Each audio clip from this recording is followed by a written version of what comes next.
Kita mau memuji Tuhan, kita mau menyembah Tuhan.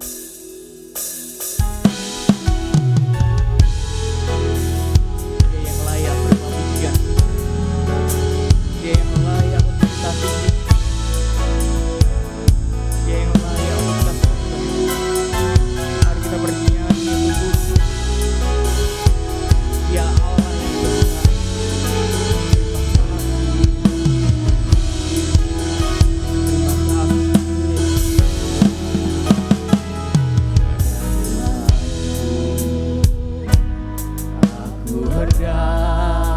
Bernyanyi bagimu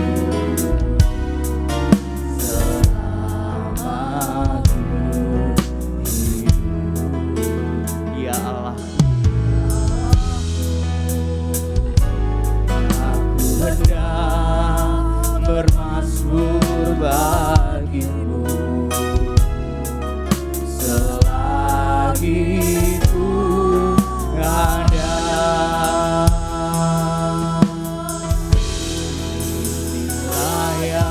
Ku renungkan setiap waktu, nyanyian pujian dan pengagungan kepadamu.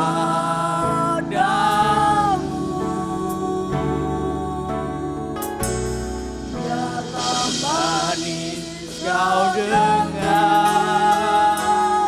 Tuhan, manis kau dengar Tuhan. Biar hatiku bersuka karena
serta syukur kekal selamanya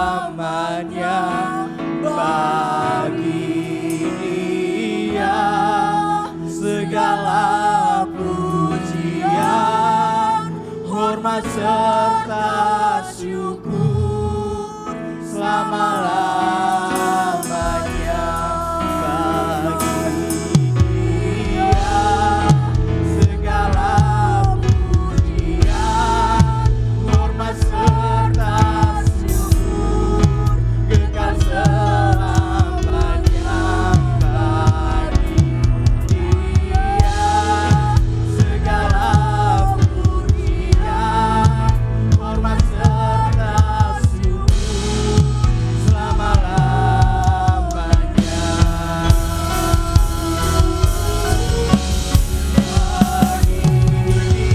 Dia. Segala pujian, hormat serta syukur kekal selamanya bagi Dia. Segala pujian, hormat serta syukur selama-lamanya lagi bagi Dia, bagi Dia. Segala pujian, hormat serta syukur kekal selamanya bagi Dia.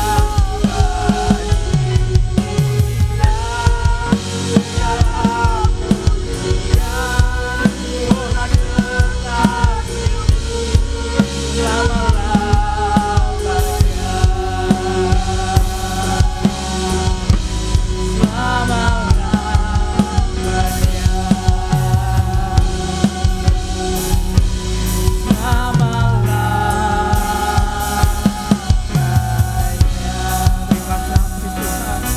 Bagimu segala pujian kami, bagimu segala puji-pujian kami Tuhan.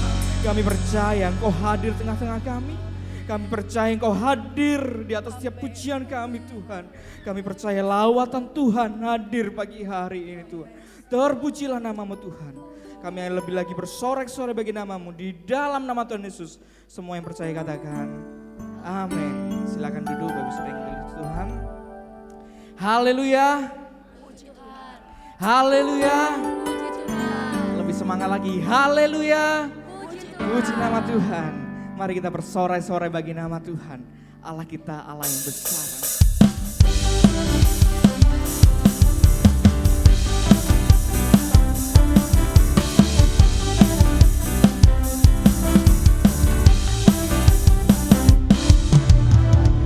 Besar Dia sungguh amat besar. Kuasa besar Dia besar. Segala sesuatu tercipta, tiada mustahil bagi Dia. Memiliki Allah yang besar, Dialah yang terbesar. Allah kita besar, Dia sungguh amat besar. Dia miliki kuasa besar, Dia besar. Segala sesuatu tercipta, tiada mustahil bagi Dia. Memiliki Allah yang besar, Dialah yang terbesar. Kita hidup dalam kasih-Nya yang besar. Kita hidup dalam kuasa-Nya yang besar. Marilah kita puji Dia, marilah kita sembah Dia. Oh haleluya, besarkan nama-Nya. Kita besar, Dia sungguh amat besar. Dia miliki kuasa besar, Dia besar. Segala sesuatu tercipta, tiada mustahil bagi Dia. Memiliki Allah yang besar, Dialah yang terbesar.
terkira.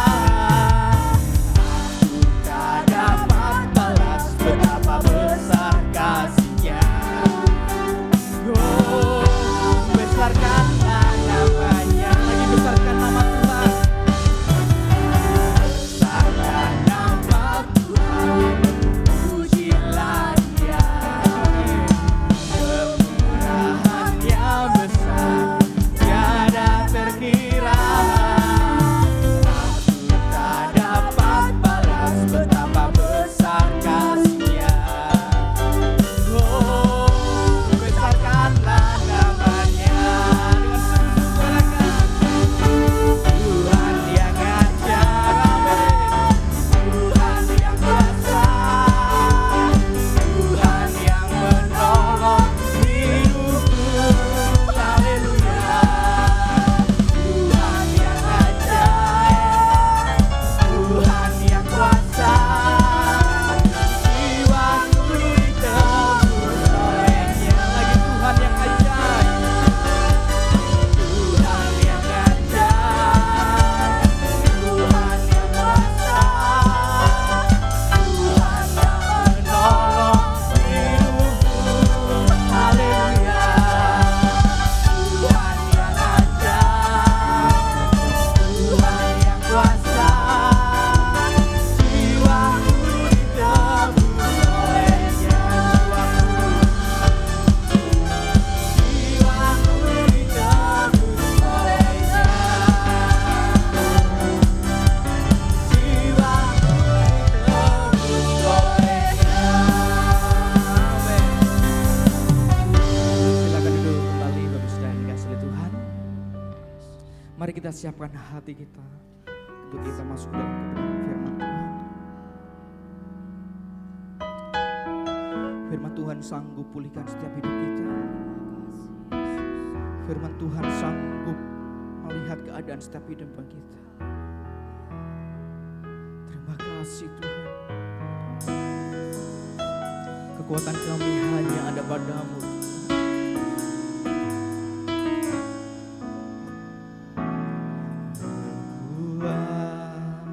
Kekuatan di hidupku,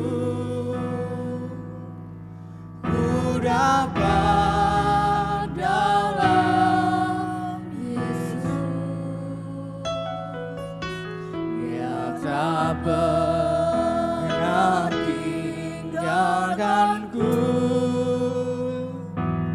setia menopangku,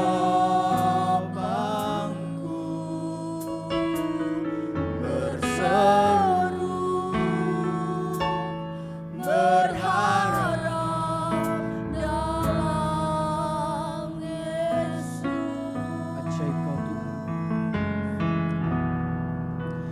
ajaib Kau Tuhan, penuh kuasa, sanggup pulihkan keadaanku. Dalam tangan-Mu seluruh hidupku, tak akan goyah selamanya. Terima kasih Tuhan.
setiap seruan kami Tuhan.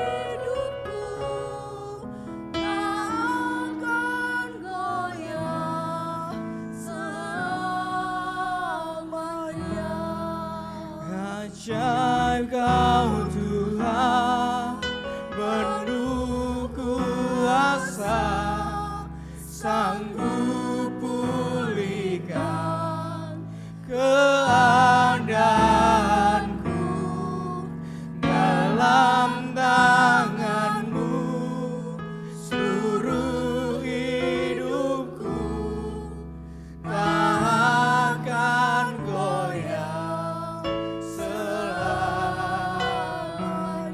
Katakan dengan iman, ajaib Kau Tuhan, penuh kuasa, sanggup pulihkan keadaanku, dalam tangan-Mu seluruh hidupku tak akan goyah selamanya. Ajaib Kau Tuhan, penuh kuasa, sanggup pulihkan keadaanku, dalam tangan-Mu seluruh hidupku tak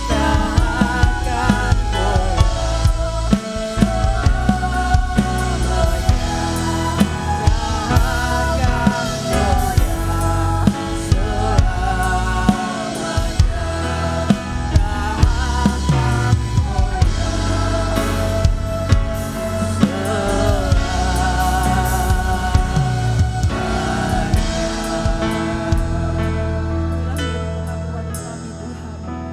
Memiliki Allah yang ajaib, kami memiliki Allah yang penuh kuasa. Engkau adalah sumber segala-galanya di dalam kehidupan kami. Inilah menjadi puji-pujian kami di saat pagi hari ini Bapa. Biarlah pujian kami ini boleh berkenan di hadapan Engkau. Kami bersyukur kami memiliki Allah yang luar biasa, Allah yang senantiasa menyertai setiap langkah hidup kami. Bapa, sebentar kami akan mendengarkan sebagian dari firman-Mu. Kiranya Engkau siapkan hati kami Bapa, buka mata hati kami untuk kami siap mendengarkan firman-Mu, menerima apa yang Engkau teguhkan di dalam kehidupan kami, mengingatkan kami senantiasa firman-Mu boleh menjadi kekuatan dalam kehidupan kami, memberikan penghiburan dalam kehidupan kami. Kiranya Engkau mengurapi hamba-Mu Bapa yang akan memberitakan sebagian kebenaran dari firman-Mu. Engkau pakai lidah bibir hamba-Mu Tuhan dengan kasih dan kemurahan-Mu. Biar Roh Kudus-Mu ada atas hamba-Mu Tuhan. Terima kasih Bapa, kami siap mendengarkan firman-Mu. Hanya di dalam nama Yesus kami berdoa. Haleluya. Amin. Nama Tuhan, waktu selanjutnya kembali diserahkan kepada Pak Gembala.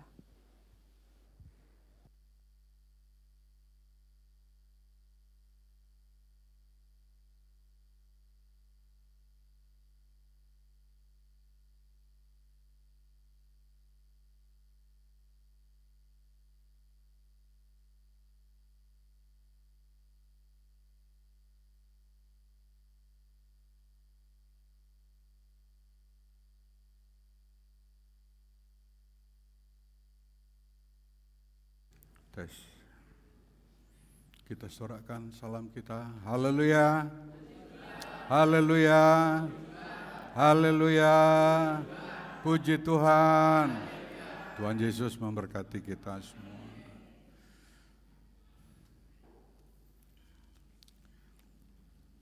Tuhan memberi lagi kesempatan yang baik. Kita bersekutu dalam rumah-Nya untuk beribadah, memuji, dan tiba waktunya kita menerima pesan-pesan Tuhan dari kitab suci firman-Nya, dan berbahagialah orang yang mendengarkannya. Berbahagialah orang yang percaya, terlebih lagi berbahagialah orang yang melakukannya. Kali ini saya mengajak saudara membaca kitab Kejadian.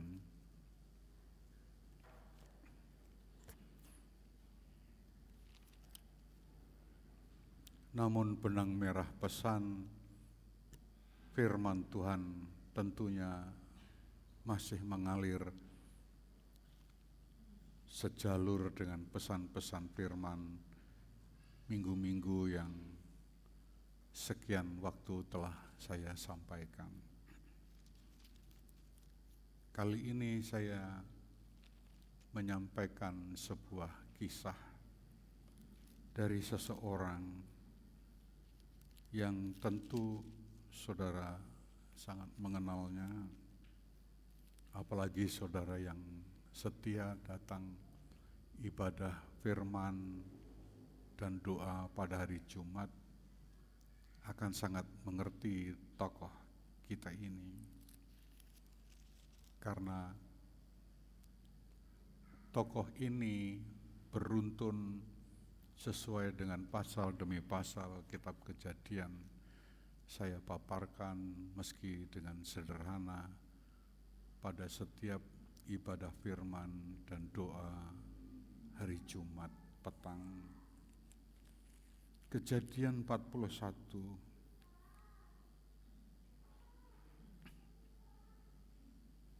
Kejadian 41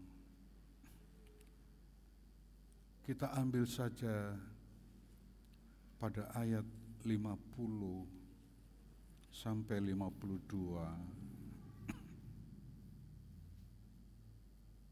sebagai berikut.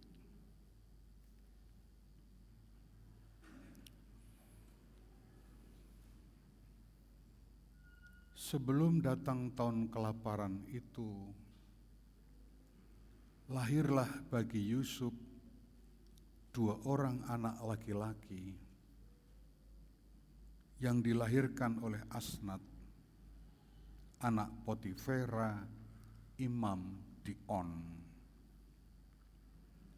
Yusuf memberi nama Manasye kepada anak sulungnya itu, sebab katanya, Allah telah membuat aku lupa sama sekali kepada kesukaranku dan kepada rumah Bapakku. Dan kepada anaknya yang kedua diberinya nama Efraim,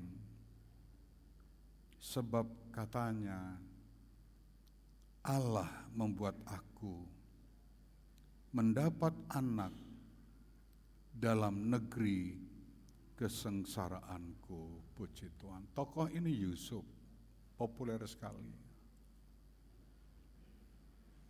Ketika ayat di dalam pasal 41 ini kita baca, posisi Yusuf sekarang telah menjadi tangan kanan dari Raja Fir'aun di Mesir. Dia telah sampai pada puncak yang banyak didambakan orang kalau kita berbicara karir. Dia bukan orang Mesir,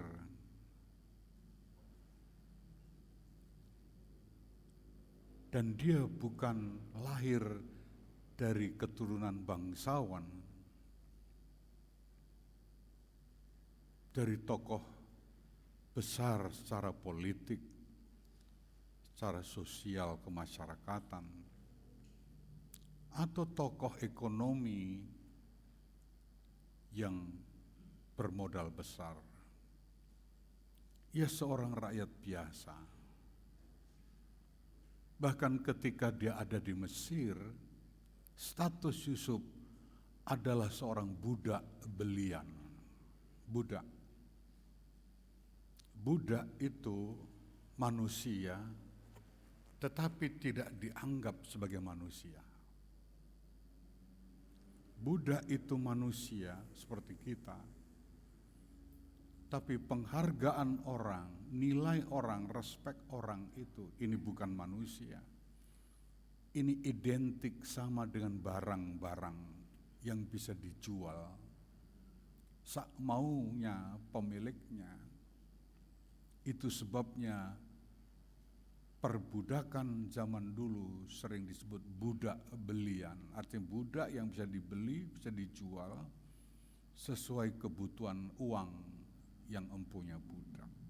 Itu status Yusuf. Saat pertama kali ia menapakkan kakinya di Mesir.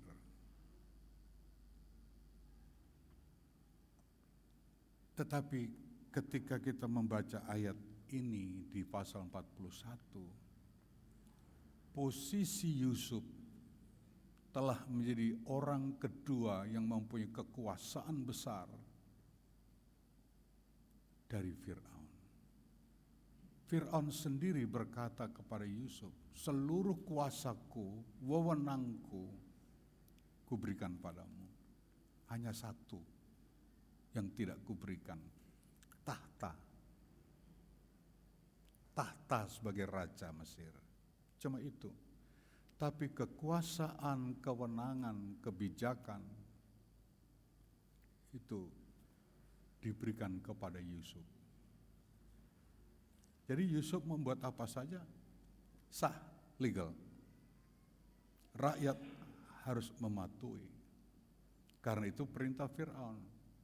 Mulai sekarang kalian harus tunduk pada orang ini, Yusuf. Karena segala kuasaku sebagai seorang raja, wewenangku telah kuberikan kepada. Hanya satu yang tidak kuberikan, tahta ini sebagai raja. Jadi statusnya Yusuf bukan raja, tapi dia pemegang mandat kekuasaan raja dalam segala hal. Mau apa saja, itu ada di tangan Yusuf. Keputusan-keputusan penting kerajaan, apakah itu keputusan politik dan sebagainya, itu bukan dari Fir'aun lagi, tapi dari Yusuf. Satu yang membedakan, itu dikatakan Fir'aun, tahta ini masih punyaku, bukan punyamu, yang lain punyamu. Tinggi sekali, saudara. Fir'aun juga memberi seorang gadis, tadi kita baca, anak Potifera, imam di On, kepada Yusuf. Gadis yang dijadikan istri Yusuf adalah bernama Asnat. Potifera itu seorang imam di On, imamnya kepercayaan orang Mesir tentunya. Pemimpin keagamaan dari agamanya orang Mesir. On itu Heliopolis dalam bahasa Yunaninya. Kira-kira artinya kota matahari. Helio itu matahari. Kalau lunar itu bulan. Jadi On itu sama artinya dalam bahasa Yunani adalah Heliopolis, kota matahari. Kira-kira 10 kiloan sebelah barat laut dari Kairo sekarang ini. Nah, anak Potifera, imam di On atau di Heliopolis ini diberikan oleh Fir'aun kepada Yusuf untuk diperistrikannya. Jadi istrinya Yusuf itu orang Mesir, bukan orang Israel, bukan orang Yahudi. Itu sebuah penghargaan. Dan nama Potifera, nama Asnat itu adalah nama-nama kalau dalam bahasa Mesir itu berkaitan dengan dewa matahari, dewa Ra, Potifera. Ya. Jadi orang terhormat, gadis terhormat, ini diberikan Fir'aun kepada Yusuf. itu membuktikan nilai seorang Yusuf bagi Firaun tinggi sekali. Tinggi sekali. Nah, saya menunjukkan posisi sekarang Yusuf untuk saudara mengambil sebuah pemahaman, sebuah permenungan. Karena kalau berbicara hal-hal yang tinggi, hal-hal yang besar, hal-hal yang mulia, hal-hal yang sukses, posisi-posisi yang tinggi semua orang mau. Tapi hanya sedikit yang mencapainya. Hanya sedikit yang bisa memilikinya.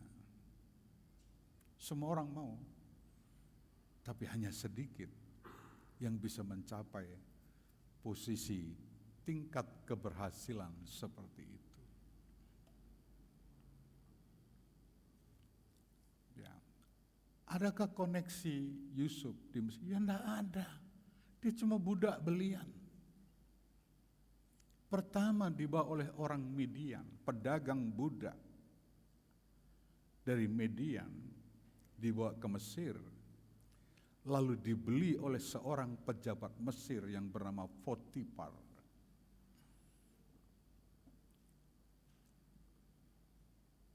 Itu awalnya Yusuf menjejakkan kaki pertama di Mesir, seorang budak belian.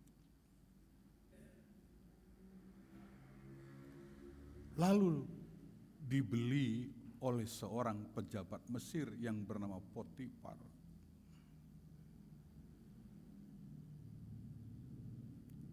Dan Alkitab mencatat ketika Yusuf menjadi pembantu,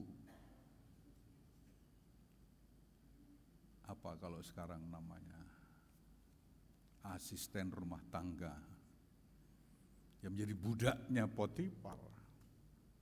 Rumah Potifar diberkati.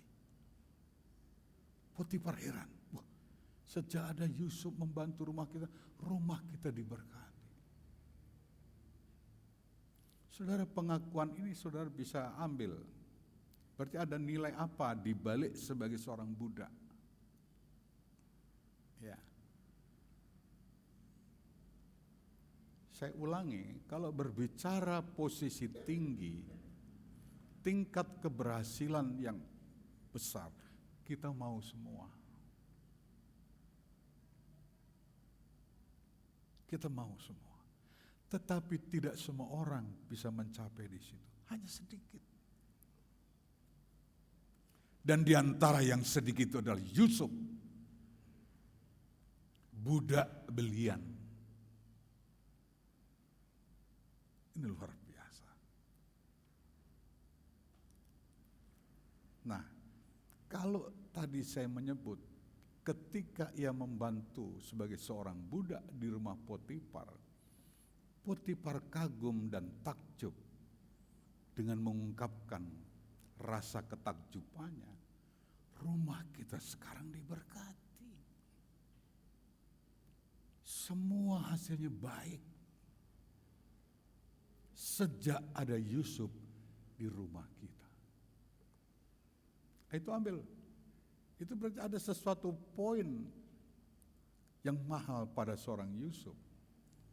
Untuk mencapai raihan posisi yang tertinggi, rupanya di balik status sebagai seorang budak, ada nilai yang mungkin tidak dipunyai orang lain. Apakah itu?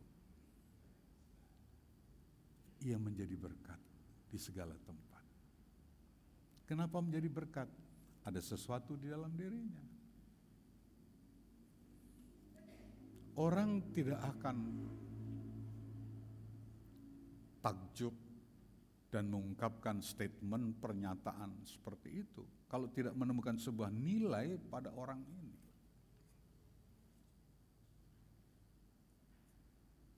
Dan Alkitab mengatakan nilai itu apa? Dia diberkati Tuhan. Dia disertai Tuhan. Itu nilai yang tidak bisa diukur dengan uang. dan juga tidak bisa mendatangkan uang dalam sekejap. Orang disertai Tuhan, diberkati Tuhan, saudara ikut Tuhan. Kan bukan dalam sekejap saudara menerima berkat dalam arti kata sing temoto, yang kelihatan, yang material, yang fisikal. Kan enggak.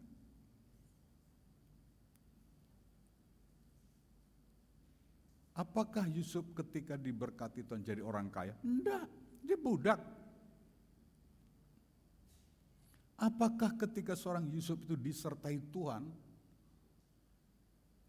dia seorang yang hebat? Tidak. Dia hanya budak. Dia masuk penjara karena difitnah. Jadi saudara bisa memetik sendiri pemahaman. Yusuf menjadi berkat bagi rumah Potifar karena ia disertai Tuhan. Karena dia diberkati Tuhan. Tapi status dirinya sebagai manusia budak. Bukan konglomerat. Bukan majikan, bukan bos. Kalau berbicara budak, tadi saya katakan, budak belian di zaman itu adalah seorang manusia yang tidak dianggap sebagai manusia. Rendah. Mau ditendang, dia nggak bisa melawan. Dia nggak punya hak hidup. Seorang budak hanya punya kewajiban, nggak punya hak. Wajibnya mengerjakan perintah Tuhan. Hanya itu. Itu budak, nggak punya hak. Apalagi menuntut gaji, demo, naik pangkat, nggak punya hak. Saudara kalau merasa punya hak di tempat di mana saudara berprestasi, kalau hak saudara terlambat saudara terima, saudara bisa menuntut, bisa menggugat. Seorang budak nggak bisa. Dia tidak bisa berkata tidak. Dia hanya bisa berkata, iya, saya lakukan, siap. Itu budak. Maka tidak salah seorang pelayan Tuhan disebut hamba Tuhan. Hamba, budaknya Tuhan. Jadi seorang hamba Tuhan tidak bisa berkata tidak. Ya. Kecuali ini cuma hamba-hambaan. Hamba untuk cari makan. Jadi kalau hamba dengan kesadaran panggilan, dia nggak bisa berkata tidak. Dia seorang pelayan yang betul. Dari mana kata hamba budak? Ini. Dari istilah zaman dulu seorang budak, hamba, doulos, jongos.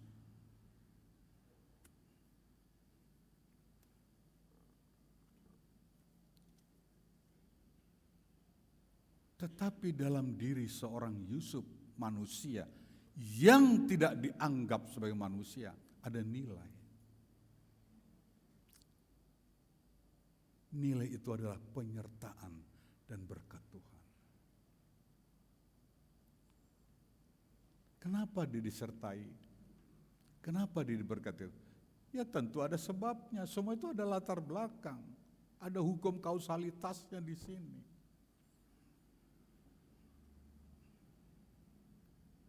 Sederhana sebenarnya rahasianya itu. Dia mempunyai kehidupan yang sangat hormat kepada kekudusan firman Tuhan. Dia hidup menjaga kekudusan.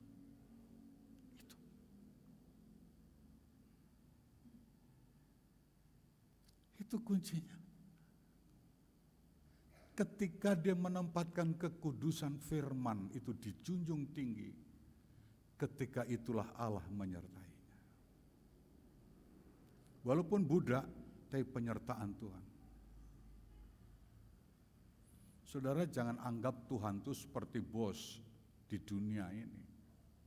Bos itu akan merangkul saudara kalau saudara juga punya nilai yang tidak jauh beda dengan bos itu.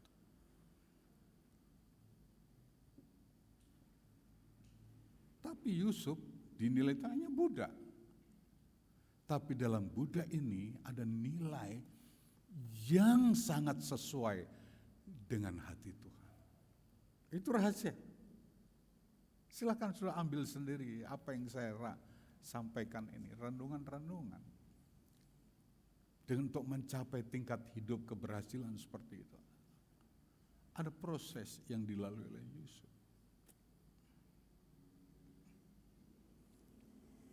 Nah, itulah Yusuf, saudara. Jadi apa nilai yang sangat menyentuh hati Tuhan pada seorang Yusuf? Dia menjaga kekudusan firman Tuhan. Jauh tinggi melebihi yang lain.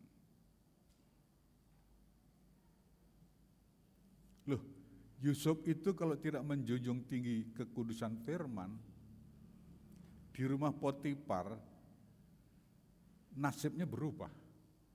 Bukan budak, putra mahkota. Tapi karena dia lebih menjunjung tinggi firman yang kudus itu dihormati. Dia tidak pernah menjadi putra mahkota. Dia tetap budak, bahkan difitnah masuk penjara. Itu konsekuensi Yusuf.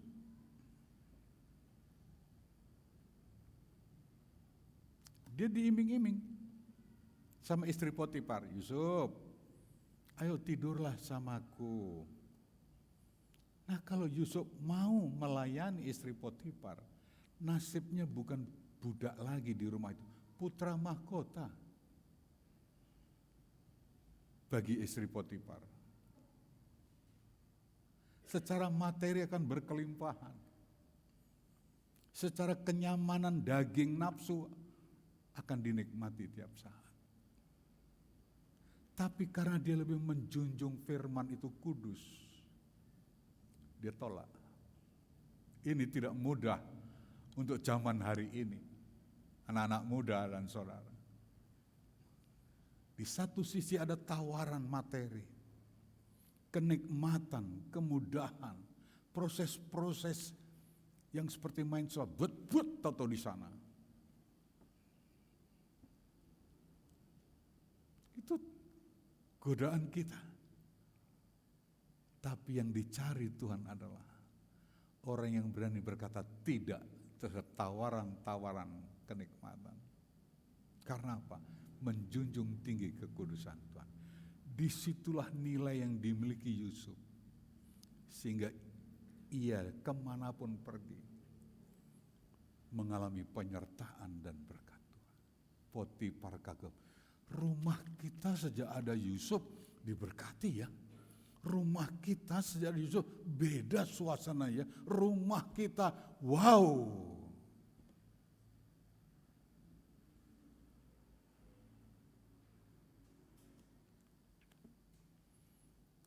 Oke, saudara, itu hanya latar saya memberitahu saudara tentang siapa Yusuf.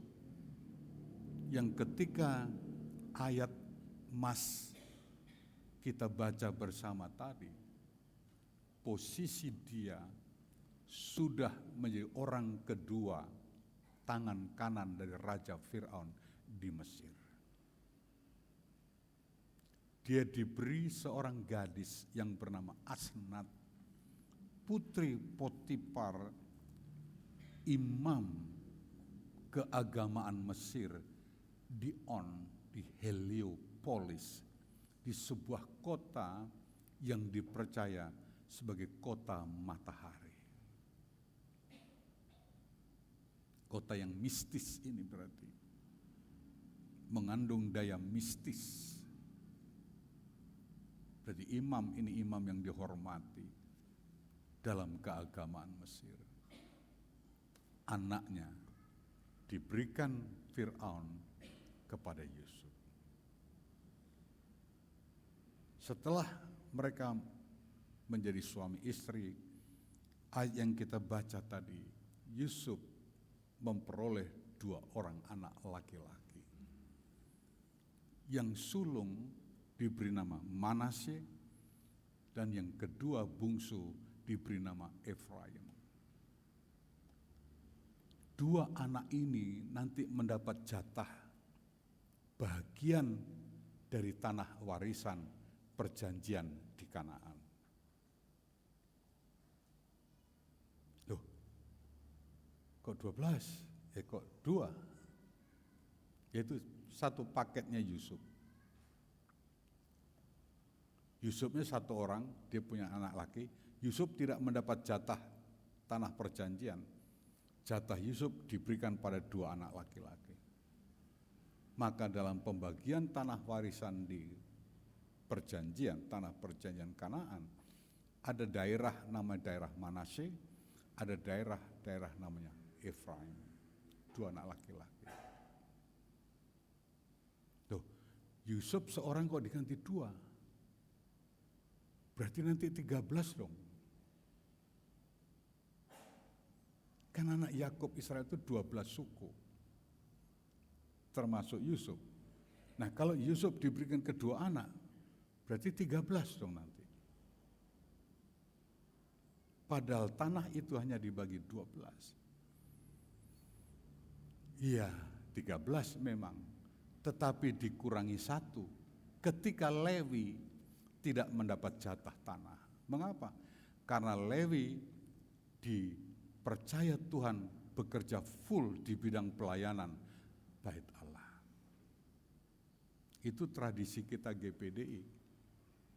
Kalau udah hamba Tuhan gak boleh kerja. Walaupun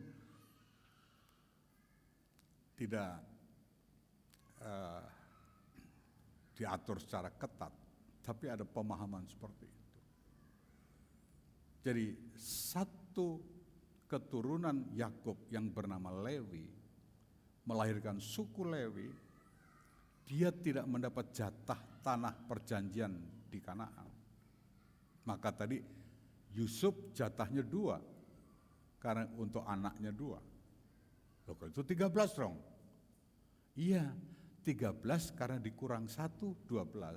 Kenapa dikurang 1? Lewi, anak Yakub yang harusnya mendapat jatah tanah, tidak mendapat. Mengapa?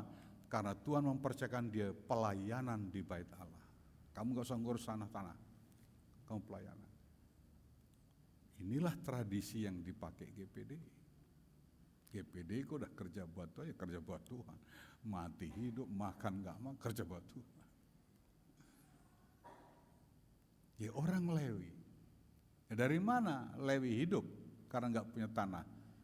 Inilah Tuhan itu kan menyuruh umat Israel selalu membawa persembahan.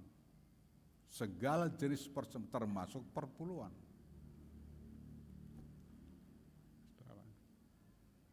Dari situlah orang Lewi dipelihara oleh Tuhan. Dia nggak punya jatah. Orang lain panen. Panen anggur, panen gandum, panen apa saja. Dari tahun ke tahun karena punya tanah. Lewi nggak punya tanah. Dari mana nafkahnya? Dia kerja, masa orang kerja nggak makan? Namanya manusia. Walaupun kerja di Bait Allah kan tetap harus makan, harus sehat, harus pakai pakaian. Dari mana nafkahnya?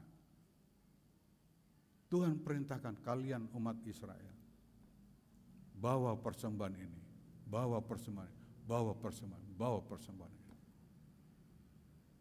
Itulah kehidupan. Dan itulah tradisi yang salah satu dipakai GPDI. Tapi adakah gembala atau pelayan GPDI mewajibkan kalau enggak kasih perpuluhan, enggak kasih persembahan, enggak boleh ibadah ya? Mana ada? Mana ada? Ya kita ya orang digerakkan puji Tuhan, enggak digerakkan ya kita berdoa. Tuhan buka langit dengan caranya sendiri. Kan gitu. Walaupun itu hak kami, tapi mana ada seorang gembala hamba Tuhan yang membuat peraturan. Kalau jemaat tidak membawa persembahan, tatangan, persembahan sulung, perpuluhan, Gak boleh ke gereja. Kamu ibadah di luar. Nggak ada. Nggak ada. Ya. Nggak ada. Oke lah, kita kembali dulu ke ayat Mas, saudara. Saya hanya menyatakan bahwa 2 anak laki-laki Yusuf yang dilahirkan oleh seorang perempuan bernama Asnat, putri Potifar. Yang satu Manase, yang satu Efraim. Saudara, nama ini mengandung makna. Nah, mari kita kembali ke ayat itu. Ayat 51. Yusuf memberi nama Manasye kepada anak sulungnya itu. Sebab katanya, Allah telah membuat aku lupa sama sekali kepada kesukaranku dan kepada rumah Bapakku. Manasye dulu, saudara. Yusuf memberi nama Manasye dengan arti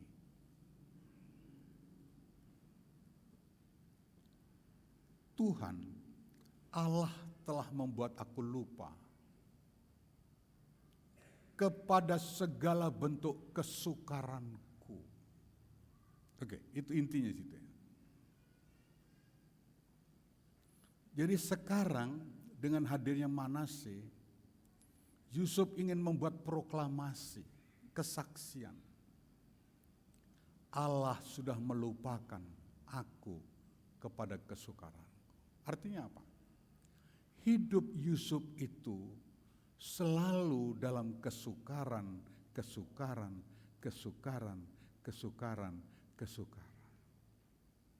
Mulai dari rumah bapaknya, kesukaran sudah dialami Yusuf. Apa?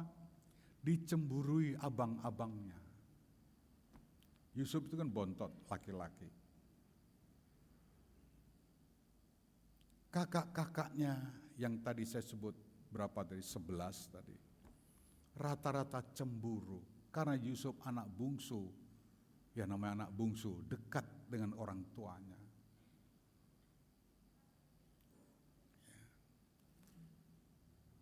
Ini menimbulkan kecemburuan. Kecemburuan itu kemudian mengkristal jadi sebuah tindakan kebencian. Yusuf mulai diseksa dan nyaris dibunuh. Tapi seorang kakak, jangan dibunuh. Kita jual saja kepada orang Midian. Nah, itulah riwayatnya.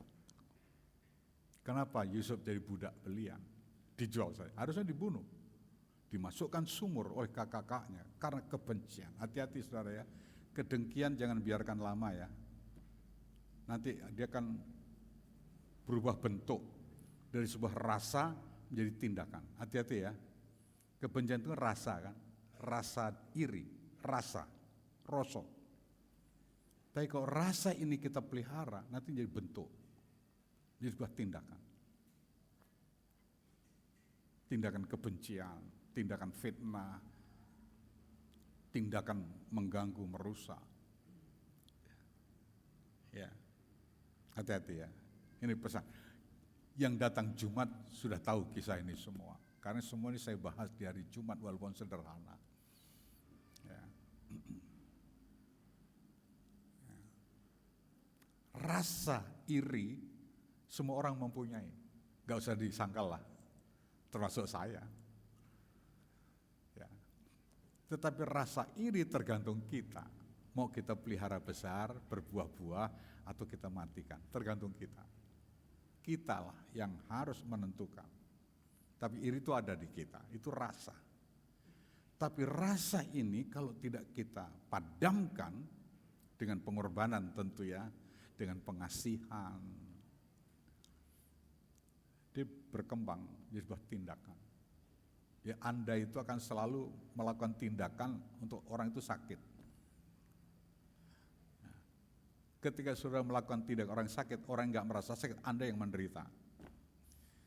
Anda menciderai orang, yang dicidrai tidak merasa dicidrai, Anda tambah kemeropok. Hati-hati itu ya. Anda jadi korban sendiri, jangan jadi korban. Nah, itu kesukaran sejak dari rumah bapaknya. Kesukaran dari rumah bapaknya ini menyebabkan Yusuf dijual oleh abangnya sebagai seorang budak belian kepada orang Midian, pedagang budak Midian, dan pedagang muda ini membawa ke Mesir, dijualnya kepada pejabat Potifar. Tadi sudah saya sampaikan. Jadi dia dari muda, dari remaja itu sudah hidup dalam kesukaran.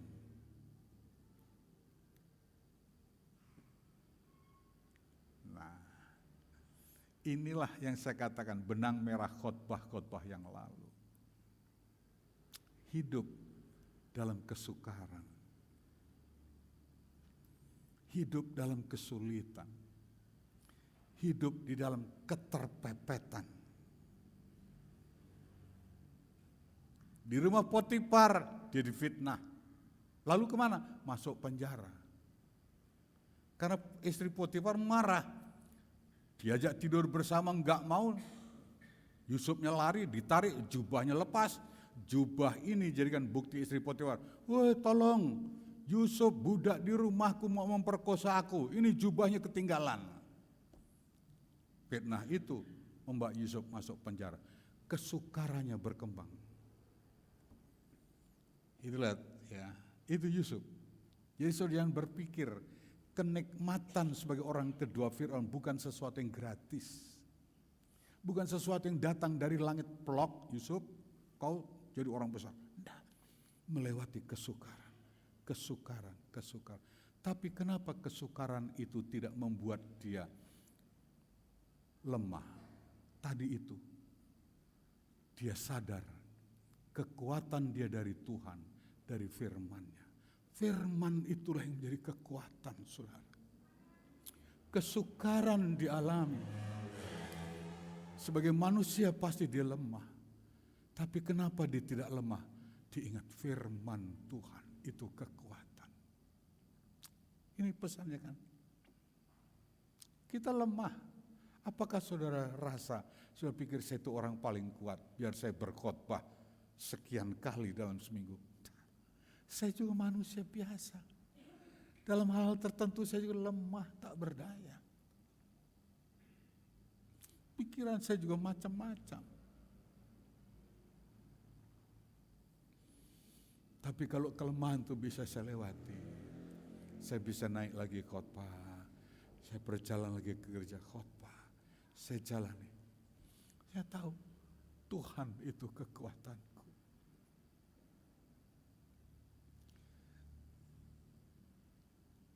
Amsal 9 berkata, dan Mazmur, jangan meremehkan firman. Firman itu yang sebuah kata-kata. Kalau di Alkitab hanya sebuah tulisan. Tapi firman dalam Mazmur dan Amsal, jangan meremehkan firman. Di situ kekuatan. Kenapa Yusuf bisa melewati kesukaran sejak remaja dari rumahnya sampai di Mesir, masuk penjara karena difitnah istri Potifar? Apakah di penjara dia senang tertawa? Enggak.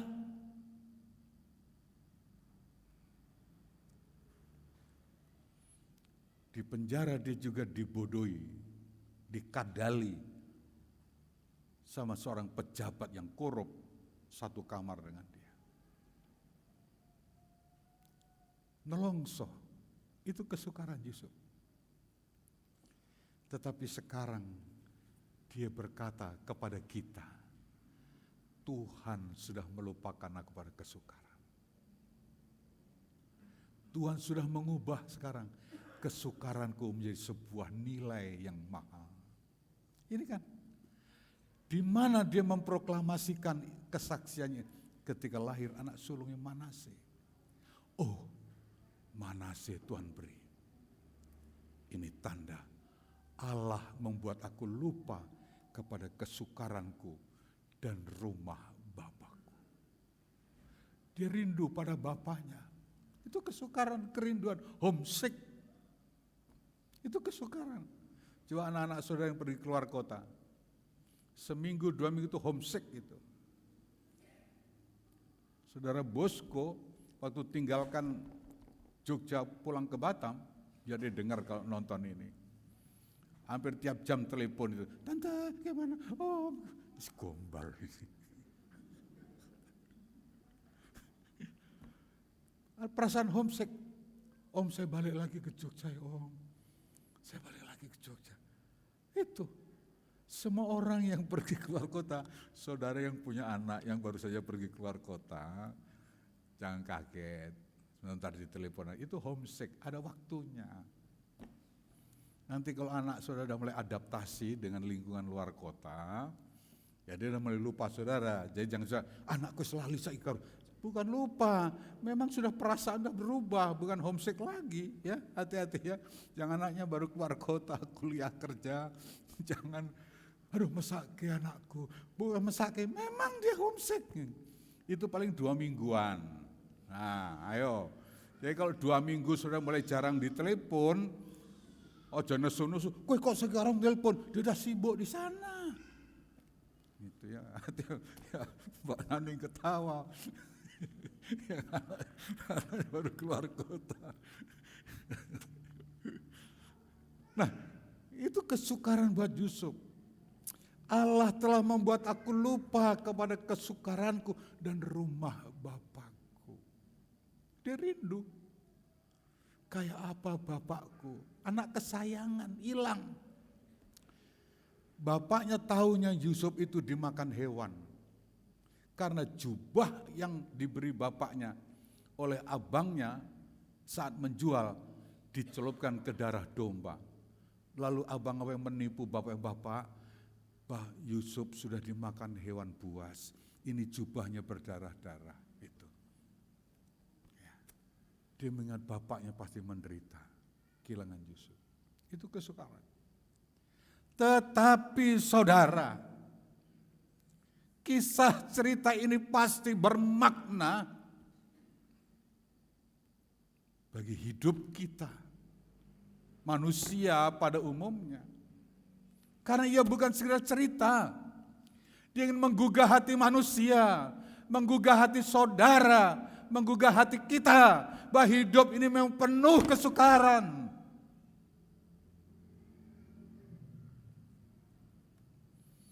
Tapi ketika dalam kesukaran, jangan lupa kita punya kekuatan. Di mana kekudusan firman Tuhan itu. Ingat firman-Nya.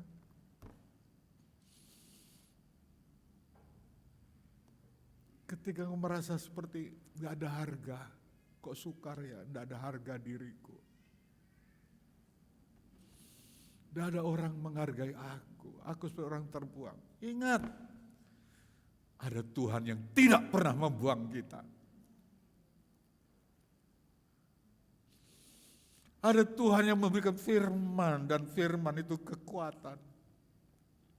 Tapi satu hal yang saudara harus percaya, hidup ini memang kesukaran isinya. Saya yakin bukan cuma Yusuf, saudara ini. Entah sejak umur berapa saudara mulai kesukaran. Tapi berbahagialah kalau saudara membiarkan dirimu, hatimu dicahayai, disinari firman Allah. Allah itu kekuatan.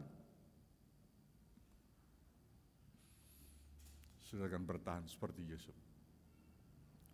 Kalau Yusuf ingin pakai jalan pintas, mengubah kesukaran dan kenikmatan, layani saja istri Potifar.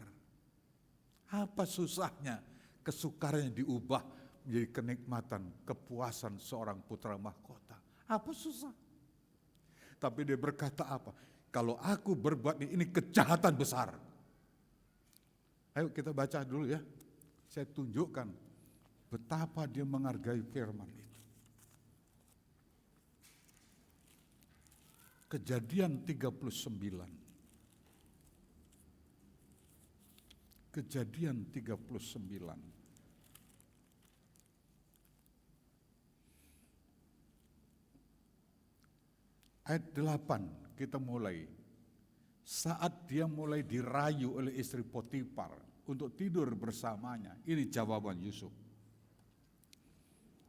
Pasal 39 Kejadian dari ayat 8.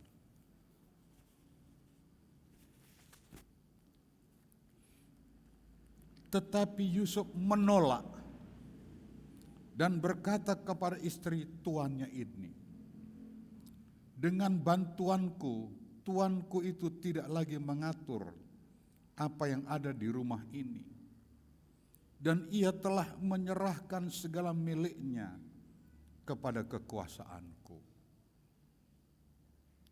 Bahkan di rumah ini, ia tidak lebih besar kuasanya daripadaku. Dan tiada yang tidak diserahkannya kepadaku selain daripada engkau, istrinya, maksudnya begitu. Sebab engkau istrinya. Perhatikan berikutnya. Bagaimanakah mungkin aku melakukan kejahatan yang besar ini dan berbuat dosa terhadap Allah? Walaupun dari hari ke hari perempuan itu membujuk Yusuf, Yusuf tidak mendengarkan bujukannya itu untuk tidur di sisinya dan bersetubuh dengan dia. Inilah tindakan yang konkret seorang Yusuf yang menjunjung kekudusan firman. Itu sebuah kenikmatan, kesempatan untuk mengubah kesukarannya menjadi sebuah kehidupan yang lebih baik. Tapi dia tolak, kan itu berdosa. Dia buat apa? Kalau aku berbuat melayani kamu, ini kejahatan besar dan dosa kepada Allah. Tiap hari dibujuk, tetap ditolak. Akhirnya difitnah, ditarik jubah Yusuf. Yusuf lari, woi aku mau diperkosa, ini jubahnya ketinggalan, masuk penjara. Kesukaran. Tetapi satu hal yang membuat dia merasa bertahan, kuat dalam kesukaran, karena dia percaya kekudusan firman yang dia junjung. Saya kasih satu ayat lagi, kesaksian Musa, bagaimana ia juga lewati kesukaran, tapi karena Allah dia diberi kemenangan. Keluaran 15, ini pengakuan Musa sekarang.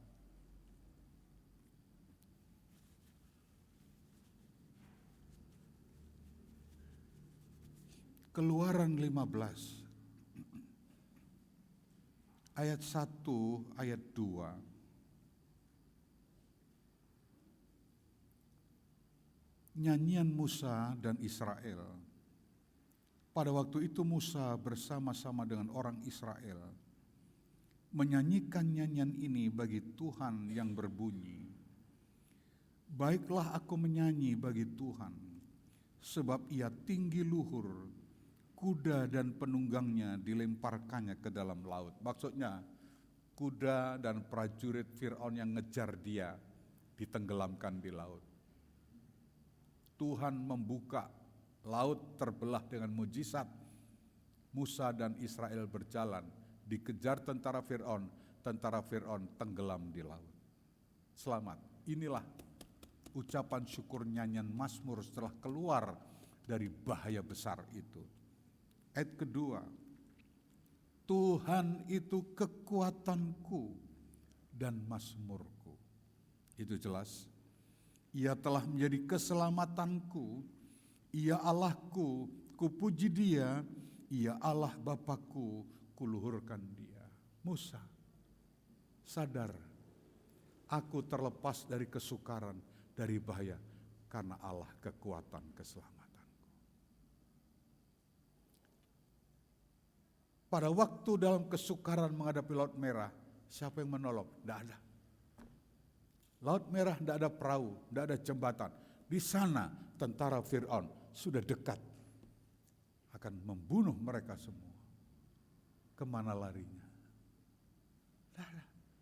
Saudara masih punya harapan ditolong orang, kalau udah nggak punya, contoh Musa.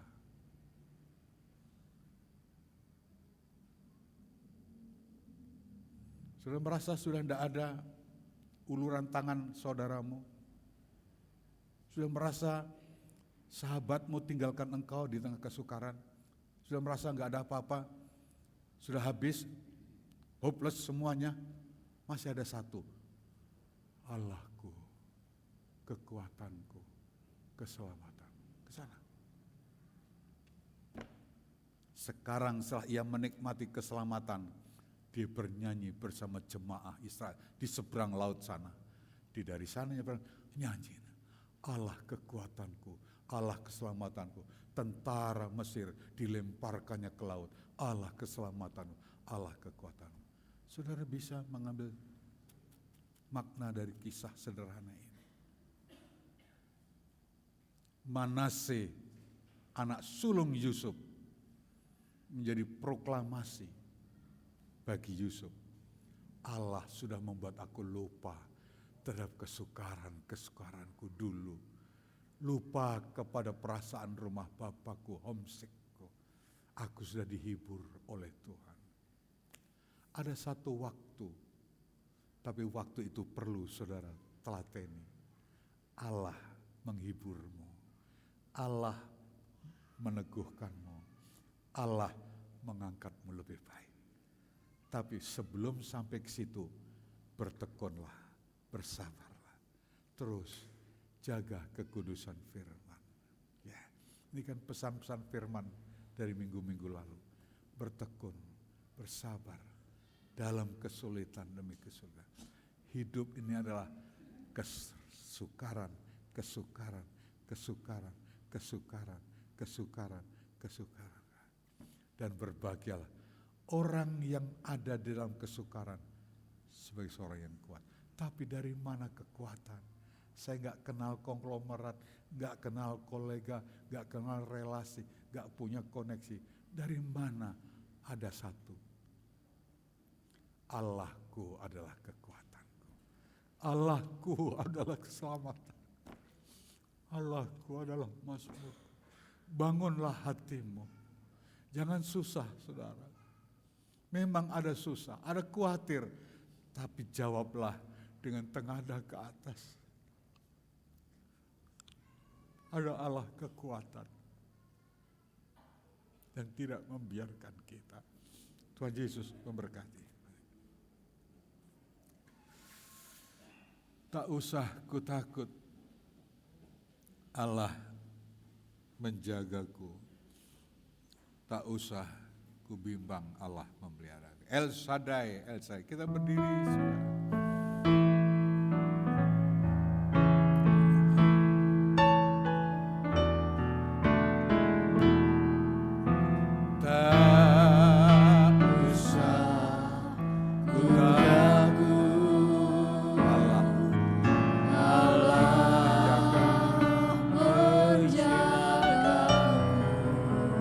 Tak usah ku bimbang.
Kudus hibur.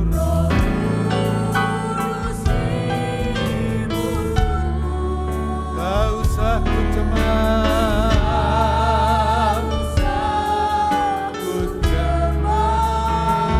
Dia memberkati. El Shaddai, El Shaddai, El Shaddai, Allah.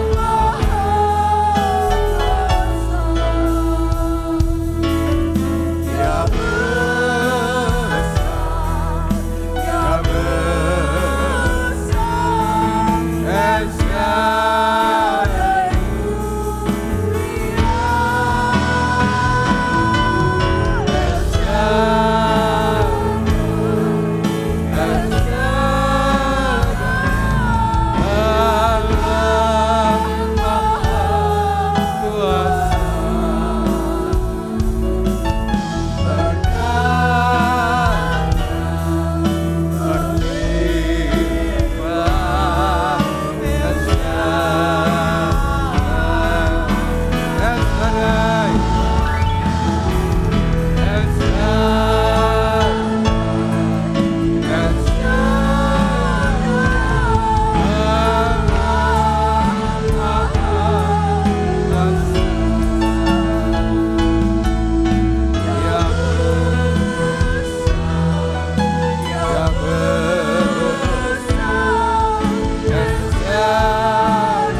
Allah kekuatanku, Allah keselamatanku. Engkau lebih besar dari semua. Firman-Mu hidup dan berkuasa. Ajar kami menjaga firman-Mu. Kudus dalam hidup kami. Supaya kami juga mengalami kuasa firman itu menjadi kekuatan dalam keseharian kami yang penuh dengan kesukaran. Allah sanggup melupakan kami dari kesukaran. Haleluya. Ulurkan tangan-Mu Tuhan. Engkau lihat jiwa-jiwa yang dalam hatinya berteriak kepadamu karena beban hidup yang tidak habis-habis. Haleluya. Haleluya. Tangan kekuatan-Mu di tengah. Biar ada kekuatan kemenangan jemaat.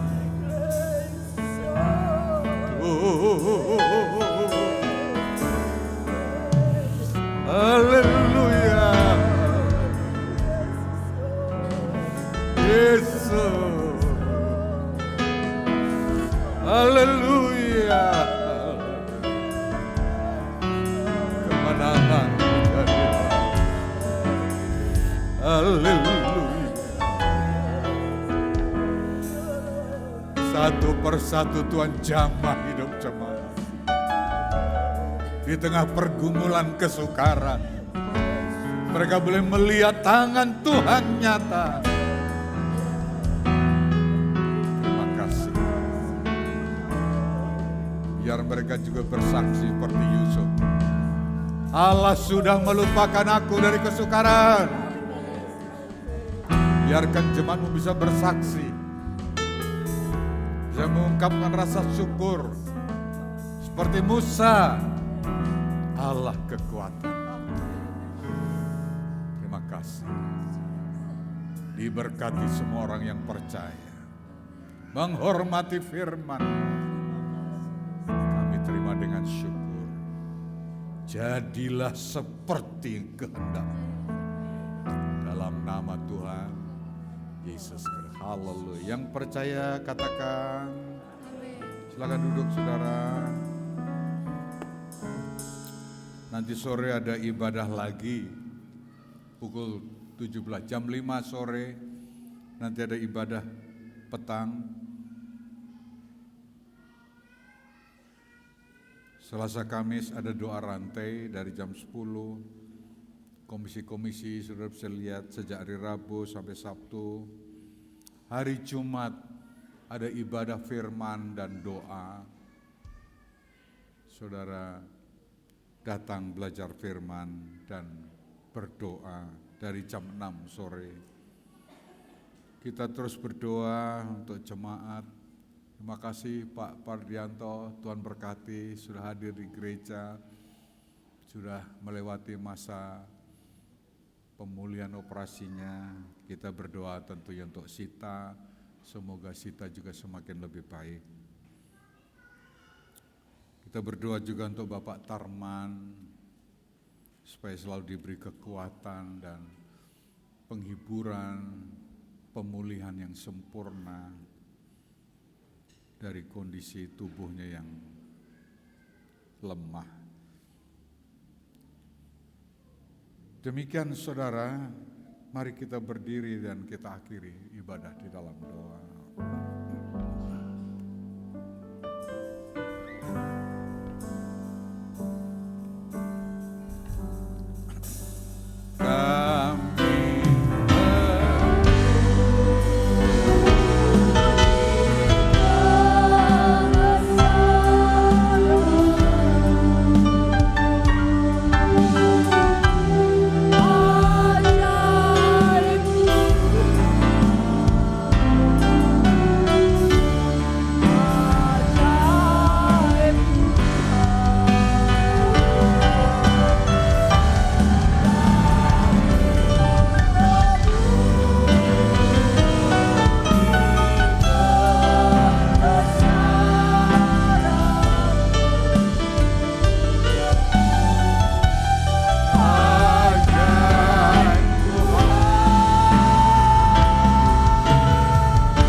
ibadah, jemaat akan kembali ke rumah masing-masing.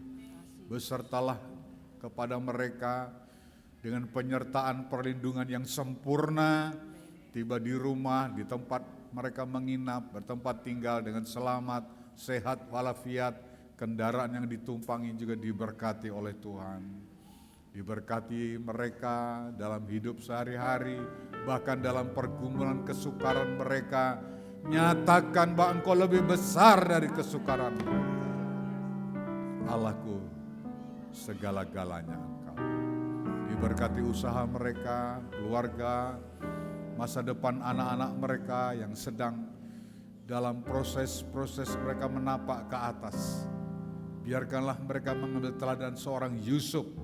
Di tengah kesukaran mereka berharap mengandalkan firman-Mu yang kudus, sehingga dimanapun berada mereka menjadi berkat, alat kemuliaan nama-Mu. Terima kasih Tuhan. Berkati bangsa negara ini, berkati para pemimpin pemerintah kami. Tolong di hari-hari ini Bapa, kami hanya berharap tolong ulurkan belas kasihan untuk bangsa negeri ini, untuk para pemimpin kami. Ingatkan kalau mereka menyimpang dari apa yang seharusnya mereka lakukan. Ingatkanlah Bapakku. Belas kasihan untuk mereka.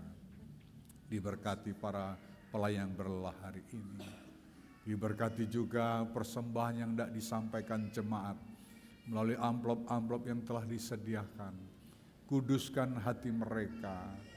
Kuduskan apa yang mereka sampaikan adalah karena mereka mencintai Engkau lebih dari segala-galanya. Kalau ada milik Tuhan yang mereka juga kembalikan karena sebuah kecintaan-Mu pada Tuhan dan pekerjaan. Ingatlah itu ya Tuhan. Diberkatilah secara khusus kami berdoa untuk Bapak Sutarman. Ulurkan tangan-Mu Tuhan. Kiranya hari-hari yang dijalaninya, hari-hari yang penuh kegembiraan karena rahmat anugerah-Mu, damai sejahtera surga memenuhi hati dan pikirannya. Pemulihan meskipun dalam proses tahap demi tahap, lakukanlah yang terbaik melalui perawatan demi perawatan medis. Diberkati semuanya, kekuatan demi kekuatan Engkau karuniakan pada segenap keluarga di seluruh rumahnya, supaya ada penghiburan dari semua kesukaran ini. Diberkati juga Sita. Terima kasih untuk Pak Pardianto, hari ini telah beribadah bersama kami. Sempurnakan karya-Mu ya Allah. Dan anak-anak-Mu yang lain kami bawa dalam doa. Lihatlah mereka. Mungkin ada yang datang di ibadah, ada yang di rumahnya dalam kesulitan, kesehatan, gangguan. Tuhan tolong, belas kasihan berlimpah untuk mereka. Ada penghiburan di hati mereka untuk percaya dan berharap pada kuasa-Mu. Di dalam nama Tuhan Yesus Kristus kami telah berdoa memohon mengakhiri ibadah. Sekarang pulanglah engkau saudara.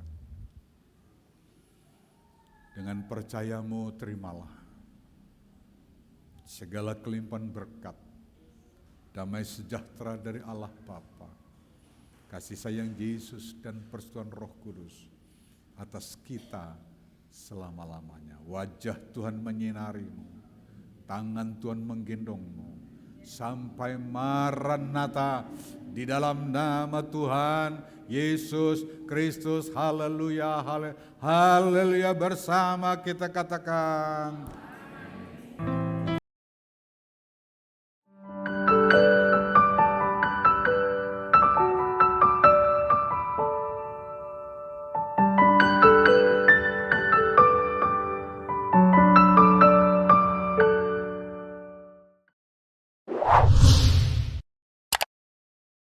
subscribe channel YouTube GPDI Efrata Yogyakarta dan aktifkan lonceng notifikasinya untuk mendapatkan informasi seputar live streaming dan video khotbah terbaru lainnya.